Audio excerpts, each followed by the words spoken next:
I've always wanted to co-write a song with George, Angelspit's guitarist. George has a feisty, cheeky rock sound that I've always really loved. It's very different to Angelspit's sound, but I've always thought the two could mesh together really well. I think this is my favorite track off the new album.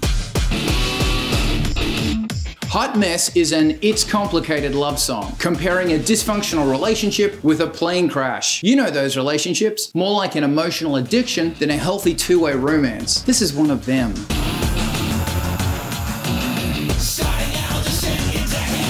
George's choice of notes meant that I had to come up with a chord structure that would fit in with the sound of the album. And in doing so, the guitar sat on the 3rd and 5th of the chord instead of the root, which is what I normally do. This gave a really cool sound that I've never actually used before. I wanted a very sci-fi, massive, grand chordal sound, like there was an epic soundtrack behind the song.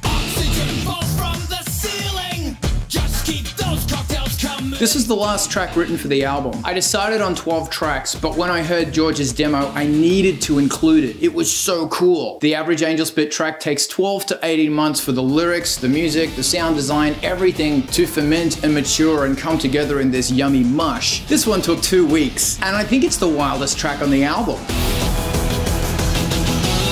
The EMAX-1 opens the track with a massive sample of a Roland JX3P. The amazing thing about the EMAX-1 is it can take a rather flat and unexciting sound and inject it with pure sex, resulting in something massive. It's all about the filters, which is why they still hold their ground after almost 30 years, considering their technology is archaic. It uses 3.5-inch floppies. That's 512K worth of samples. The main melody is played on the EMAX-2 and is a sample of a 3-foot long piece of metal being bashed outside my back door. The neighbors love me for that. I was aiming for a sound similar to the old school industrial sound of the early 90s. Harsh, wild, and fun to riot to. The bass is a huge stack bass from the Dope for modular synth. I wanted it to sound as if it was played, so I built slides, modulation, and craziness into it. A lot of it was using the joystick controller. No future, no rewards.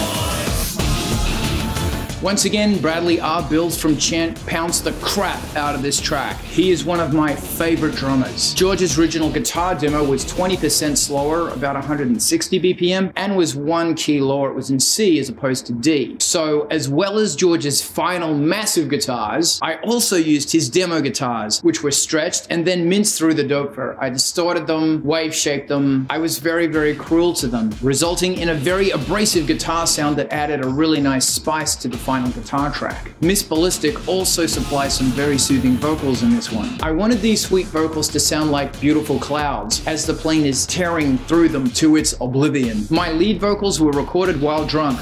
Very drunk. And they were recorded in only 2 takes because I think I passed out. Both takes were used. One take was panned hard left and the other was panned hard right. Strangely, the 2 vocals line up almost perfectly. Wow, alcohol. 10,000 dead vocalists can't be wrong. There is almost no editing on my final vocals. I usually will go through and clean vocals up and make them all tight. Not these ones, as I wanted a raw, crazy, carefree vocal sound. This song is about giving up, becoming numb, and not caring anymore, which is the worst thing you can do.